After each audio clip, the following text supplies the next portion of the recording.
അല്ലു അർജുൻ്റെ mass performance കൊണ്ട് തന്നെ സൂപ്പർ ഹിറ്റായി മാറിയ ഒരു ചിത്രമായിരുന്നു പുഷ്പ ഒന്നാം ഭാഗം. അപ്പോൾ ഈ പുഷ്പ ഒന്നാം ഭാഗത്തിൽ ഒരു കൂലിക്കാരനായ ഒരു വ്യക്തി ഉയരങ്ങളിലെത്താൻ ആഗ്രഹിക്കുന്നതും അവൻ ഒടുവിൽ ആ ഒരു അവസ്ഥയിലേക്ക് എത്തിച്ചേരുന്നതും അതിനിടയിൽ ഒരു പ്രണയവും വിവാഹവും ഇതൊക്കെയായിരുന്നു പുഷ്പ ഒന്നിലെ പ്രതിപാദ്യ വിഷയം. പുഷ്പ 2 ദ റൂൾ എന്ന ചിത്രത്തിലേക്ക് വരുമ്പോൾ സിനിമയുടെ തുടക്കം തൊട്ട് തന്നെ പുഷ്പരാജ് ഒരു അതിസമ്പന്നനായ ഒരു വ്യക്തിയാണ്. അദ്ദേഹത്തിന് ഒരു കുടുംബവുമുണ്ട്.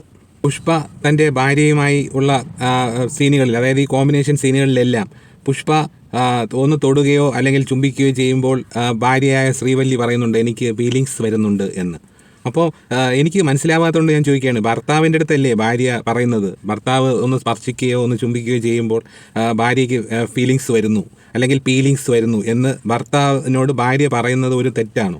അപ്പോൾ അങ്ങനെ പറഞ്ഞു എന്ന് എനിക്ക് തോന്നുന്നു. ആ സിനിമയിൽ ഇവർ വരുന്ന കോമ്പിനേഷൻ സീനുകളിലെല്ലാം മിക്കവാറും ഇങ്ങനെയുള്ള ഒരു റൊമാൻറ്റിക് ട്രാക്ക് വർക്കൗട്ട് ചെയ്തിട്ടിട്ടുണ്ട്. അപ്പോൾ അതൊരു സംവിധായകൻ്റേതായിട്ടുള്ള ഒരു അഡിഷനാണത്. ആ സിനിമയിൽ കണ്ടിരിക്കുന്നവർക്കൊരു ഒന്ന് ത്രില്ലടിക്കാൻ വേണ്ടിയുള്ള ഒരു സംവിധായകൻ്റെ ഒരു സ്പർശമാണത്. അപ്പോൾ ഈ ഭാര്യ ഭർത്താവിൻ്റെ അടുത്ത് ഫീലിങ്സ് വരുന്നു, ഭർത്താവും തൊടുമ്പോൾ ഫീലിങ്സ് വരുന്നു എന്ന് പറയുന്നത് ഒരു തെറ്റാണോ? സമൂഹ മാധ്യമങ്ങളിലൊക്കെ ശ്രീവല്ലിയെക്കുറിച്ച് വളരെ മോശമായ രീതിയിൽ ആണ് എഴുതുന്നതും പറയുന്നത്. അപ്പോൾ ശ്രീവല്ലിയുടെ ക്യാരക്ടറിന് എന്താണ് കുഴപ്പം? ഭാര്യ ഭർത്താവിൻ്റെ അടുത്ത് ഫീലിങ്സ് വരുന്നു എന്ന് പറയുന്നത് ഒരു തെറ്റാണോ? അപ്പം ഈ ശ്രീവല്ലിയും ഈ പുഷ്പയുമായിട്ടുള്ള കോമ്പിനേഷൻ സീനുകളിൽ ഭർത്താവിനോട് ഭാര്യ പറയുന്നു തനിക്ക് ഫീലിങ്സ് വരുന്നു എന്നുള്ളത്. അപ്പോൾ അതൊരു കുറ്റമായിട്ട് എങ്ങനെയാണ് കാണാൻ പറ്റുന്നത്? പുഷ്പരാജ് തൻ്റെ ഭാര്യയായ ശ്രീവല്ലിയെ തൊടുമ്പോഴും ചുംബിക്കുമ്പോഴുമെല്ലാം ശ്രീവല്ലിക്ക് ഫീലിങ്സ് വരുന്നുണ്ട്.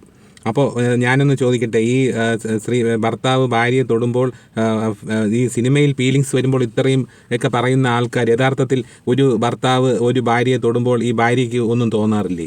അതോ തോന്നാൻ പാടില്ലേ? അങ്ങനെ വല്ലതും ഉണ്ടോ? സമൂഹ മാധ്യമങ്ങളിലുള്ള എഴുത്തും പറച്ചിലും കേട്ടാൽ തോന്നും ഈ ഭാര്യമാർക്കൊന്നും വികാരവും വിചാരവും ഒന്നും ഇല്ലാത്ത ഭാര്യമാരാണെന്ന്. അഥവാ ഇനി ഭാര്യമാർക്ക് ഫീലിങ്സ് എങ്ങാനും തോന്നിയാൽ അവരെല്ലാം സ്വഭാവ ദൂഷ്യമുള്ളവരാണോ?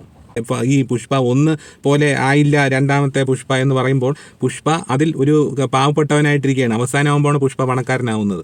ഈ രണ്ടാം പാർട്ടിൽ സിനിമ തുടങ്ങുമ്പോൾ തന്നെ പുഷ്പ ഒരു അതിസമ്പന്നനായ ഒരു വ്യക്തിയാണ്. അപ്പോൾ അതിൻ്റേതായിട്ടുള്ള രീതിയിൽ കഥ പറയുമ്പോൾ അതിൽ ആക്ഷനൊപ്പം കുറച്ച് റൊമാൻസും അതുപോലെ തന്നെ കുറച്ച് സെൻറ്റിമെൻസും ഒക്കെ വർക്ക് ചെയ്താലേ സിനിമ എല്ലാ തലങ്ങളിലും എത്തിപ്പെടുന്ന ഒരു ചിത്രമാവുകയും ഒന്ന് ശ്രദ്ധിക്കപ്പെടുകയൊക്കെ ചെയ്യുള്ളൂ എന്നുള്ളത് സംവിധായകന് ആ ഒരു ബോധം ഉള്ളത് കൊണ്ടാണ് അദ്ദേഹം അത്തരത്തിലുള്ള ഒരു ചിത്രം നമ്മൾക്ക് മുന്നിലേക്ക് വെച്ച് ഈ സിനിമ കാണാനായി വെച്ചിരിക്കുന്നത്. അപ്പോൾ ഈ സിനിമ ഇപ്പോൾ ഈ രണ്ടാമത്തെ സിനിമയിൽ ഈ പുഷ്പ 2 എന്ന ചിത്രത്തിൽ സംവിധായകൻ ആക്ഷനൊപ്പം തന്നെ ഇപ്പോൾ ഫസ്റ്റ് ഹാഫിൽ കുറേ ആക്ഷൻ രംഗങ്ങളും അതും ഇതൊക്കെ ഉണ്ട്. അപ്പോൾ ഈ ആക്ഷൻ രംഗങ്ങൾ മാത്രം ഇങ്ങനെ അവസാനം വരെ കൊണ്ടുപോകുമ്പോൾ കണ്ടിരിക്കുന്ന പ്രേക്ഷകർ പറയും ഇതിനകത്ത് ഒരു ആക്ഷൻ സിനിമയായതുകൊണ്ട് തന്നെ ഇത് കണ്ടിരിക്കാൻ ബുദ്ധിമുട്ടാണ്. അതുകൊണ്ട് സംവിധായകൻ ആക്ഷൻ സിനിമ എന്നുള്ള ആ ഒരു ലേബലിൽ തന്നെ ഇരിക്കെ, സിനിമ അങ്ങനെ ഇരിക്കെ ഫസ്റ്റ് ഹാഫിന് ശേഷം സെക്കൻഡ് ഹാഫിലേക്ക് കടക്കുമ്പോൾ ആ സംവിധായകൻ ആ ആക്ഷനൊപ്പം കുറച്ച് സെൻറ്റിമെൻസും കൂടെ വർക്ക് ചെയ്തു.